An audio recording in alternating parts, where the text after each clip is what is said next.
So I got this email the other day from a first year teacher who was going into her second year, and she talked about how she was really worried about planning in the upcoming school year. She talked about how the day before she was often planning for the upcoming school day, how she would stay up late grading, and she could never get ahead, let alone caught up. And this really resonated with me because that's exactly what my first couple of years of teaching, what my experience was like. I was constantly trying to catch up. I could never get ahead, and it felt like no matter how much I worked, even on the weekends, I just couldn't get there. And I would stay up late and I just wasn't taking care of myself. And it was the hardest time, I swear, of my life. And so, what I discovered though was eventually I learned the secrets to getting ahead or to get caught up so I can get ahead. So, today, we're going to be talking about how you can use winter break to get ahead. That way, in the upcoming for the rest of the year, you can continue that momentum and stay caught up, if not ahead, for the upcoming months. So, with that being said, let's dive in. Hey, teacher bestie. My name's Helena, and I'm the creator of the Present Teacher Podcast. I'm a first year teacher coach, and in this podcast, you are going to learn everything from simple, actionable classroom management, social emotional learning, and teacher wellness strategies. You know that impact you want to make in the classroom? Well, we're going to make it happen here.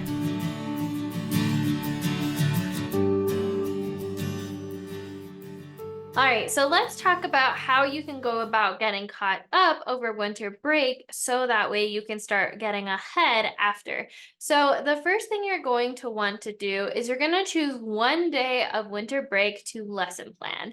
So, lesson planning is one of those things that you do the day of or the morning of the day before, and it feels like you are spending a majority of your prep doing to the point where you don't have time for other things. So, we're going to change that now, and we're going to set one day that you're going to lesson plan. And you're going to choose the first step to this is you're going to choose how far in advance you'd like to plan. Would you like to plan the first week? Maybe 2 weeks out. What does that look like for you? How far ahead do you want to be? And the reason I have you choose one day is because I don't want you to spend your entire winter break trying to get caught up and ahead. I want you to spend the rest of your time relaxing with your family, reading a book, lighting your Christmas tree, if you celebrate the holidays. I don't want you to spend your entire break. So we're going to break that down.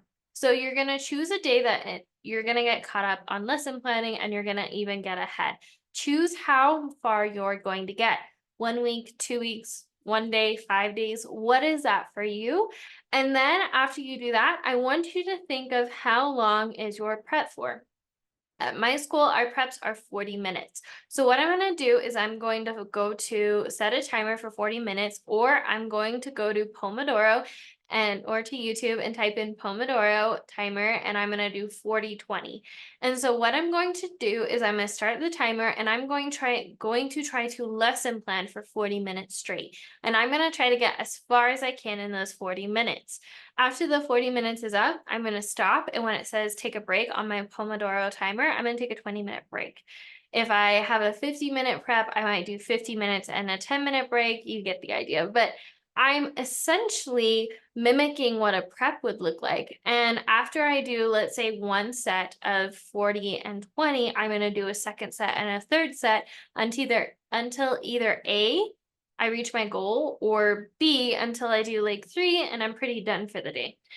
After you've done that, I want you to look at how far you got during each section. What you'll often find is maybe the first one you got maybe like a couple days, and then the second time you got a week done because you had the momentum. And then the third day you might have either like backed off a little bit or you gained a little more momentum. But the point is, when you focus your entire prep over those 40 minutes or what have you on lesson planning, you can get a lot farther than when you're doing 5 to 10 things at once.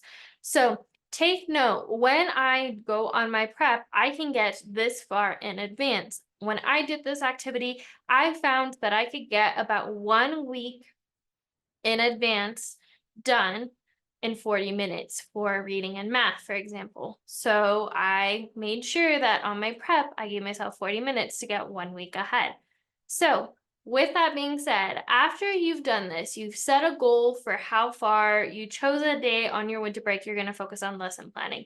You set a timer for your prep, you set a Pomodoro, and you worked on just lesson planning for those chunks of times with breaks. Then you are going to choose a day of the week to consistently get caught up on lesson planning. So let's say on Mondays, I'm going to work on lesson plannings. And now I know that if I average out those 3 sessions I did, I can get about a week's done of lesson planning in 40 minutes. And again, the more you do it, the faster you're going to get. So that's the first step you're going to do. You're going to focus on lesson planning. Then on the second day, you're going to choose a second day of your winter break and you're going to focus on grading. Now, you might have to get caught up on grading like I did in the past. So you're going to do the same thing. Figure out how long that your prep is. You're going to set a goal. So maybe my goal is to get through all of my assessments in those, today. So I'm going to set a timer for 40-20 and I'm going to do 3 sessions. So I do that. I work for 3 hours and I find that sure enough, I can get through, like 5 assessments graded in 40 minutes or something like that, or 2 assessments or 1 assessment done in 40 minutes. Once I have that done, I can then go and figure out, okay, after I take my rest and I've done those 3 sessions, I can tell myself, okay, it takes me about this long to get this much grading done. So now I'm going to pick a day of the week when I go back to school that I'm going to focus on grading. For me, that was Thursdays.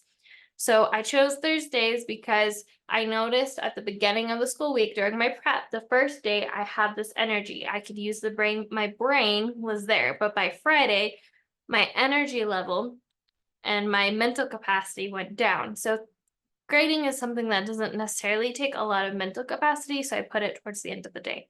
So as a recap, how to get caught up. First thing you're going to do is you're going to lesson plan for one day. Second thing you're going to do is you're going to get caught up on grading. Third thing you're going to do is you're going to choose one day over winter break to focus on family newsletters, if you do them, and or homework. So same thing, you're going to set a goal. How far do I want to get? Maybe I want to get 1 week done or 2 weeks done of homework and family newsletters done today. So after you set that goal, set the timer for your prep, do the Pomodoro, 40 minutes on, 20 minutes off, 50 minutes on, 10 minutes off, however long your prep is, and get as far as you can. After that, and you've taken your rest and you've done your sessions, you can start to see it takes me about 40 minutes to do 1 week's worth of newsletters and homework to prep it out or to come up with what I'm going to put in each one. So after you do that, you're going to pick a day that you're going to focus on family newsletters and homework. For me, that was on Wednesdays. On Wednesdays, I would sit down, I would plan out the homework my kids were going to do for the upcoming week, and then I would also prep the newsletter for the upcoming week. That way, I was always 1 week ahead. Okay, so as a recap, we talked about what you should do to get caught up over winter break so you can start getting ahead once school starts again. So the first thing you're going to do is you're going to pick a day to lesson plan. Then you're going to choose a different day to focus on grading. Then you're going to choose a different day to focus on newsletters or homework. Now, you may notice that this felt a lot different energetically than it did when you normally prep. It probably feels more focused, like you can hyper focus and you get more efficient and you get in a groove. That's because you're cutting your to-do list practically in half and you're focusing on one main thing and you're getting as far as you can. So this is what you're going to do once school starts. You're going to pick one day to focus on one thing during your prep. So typically my to-do list when I first started looked like on Mondays and Tuesdays and Wednesdays, all Monday through Friday, I had to prep for the next lesson. I had to lesson plan for the following day. I had to respond to family emails. I had to grade the papers from that day. I had to prepare homework, respond to newsletters, respond to emails, and it felt all very chaotic, as opposed to if you assign one main task for your prep for each day. So this is what mine looked like. On Mondays, it was lesson planning. I would sit down, I'd set my timer for 40 minutes or however long my prep was, and I would lesson plan as far as I could. On Tuesdays, I was prepping. All those lesson plans I wrote, I would go and I would prep those out. I would go print out all the worksheets, all the materials I needed for that following week. Third thing, on Wednesdays, I would work on communication and homework. And then on Thursdays, I'd work on just grading the papers that we had done as a class for that week. So I was consistently on top of my grading. Now, when you start this, so let's say over winter break, I decided for, my lesson planning, my grading, and my family newsletter and homework, all of those, I want to be 2 weeks out. So I have everything planned, prepped, and ready to go up until the third week of January. The first 2 weeks, I already have planned, prepped, ready to go. When I get back to school on the first, instead of taking a break, I'm going to then focus on planning and prepping the third week of January. This means if I continue to just focus on doing 1 week at a time for the rest of the year, I'll always be 2 weeks out ahead.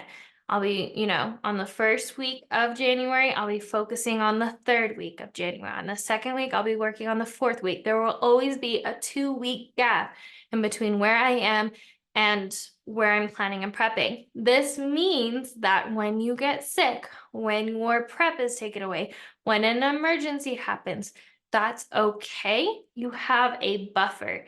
And it completely changes your life because you're no longer trying to prep and plan for the same day. You are planning and prepping for 2 weeks out. Now, with like homework and newsletters, what I would do is I wouldn't print those out per se, at least the newsletters, until the week before. Because in my newsletters, I would often put dates and stuff like that. So having that flexibility was really important for me. So I could always change and update. And then the week before, when I went to go prep the materials for the 2 weeks out, I would just print out the newsletters. So with all that being said, when you keep this momentum going, your preps are more relaxed because you're not stressed trying to plan and prep for that same week. You're planning and prepping for 2 weeks out. So with all that being said, that is how I personally recommend getting ahead or getting caught up over winter break so you can start getting ahead the rest of the year. If you would like to learn more, make sure to check out all of my teacher productivity tips. I have a ton of content that I've talked about in regards to planning, lesson planning, and batching and everything in between. If you want to take it a step further, I highly recommend you check out the Ultimate Prep Guide, where I walk you through all my time management strategies I have for saving you time and getting more done in less time so you can take your weekends to yourself and you don't have to stay up late grading before report cards are due ever again. And if you want to take it a step further, I have a bunch of templates and resources I've used in my personal teaching life that have made planning and prepping easier and has saved me a lot of time. And there is the money when I organize my resources and I don't have to rebuy the same resource on TPT a million times, just different versions. So with all that being said, make sure to check out the Ultimate Planning Teacher Template Bundle, where I put all my templates I use for planning into one spot. And if you want to take it a step further, over winter break, I like to host the Leaving Work on Time program. This is a program that walks you through how you can consistently put systems in place so you can consistently leave at contract time so you can have your weekends free while still getting everything done in the classroom. All right, if you enjoyed this, make sure to like and subscribe. Make sure to send me a DM and give me your biggest takeaway or which one of these are you going to incorporate. Let me know or let me know in the comments below. As always, remember, we are stronger together and I will see you in the next one, Teacher Bestie. Bye.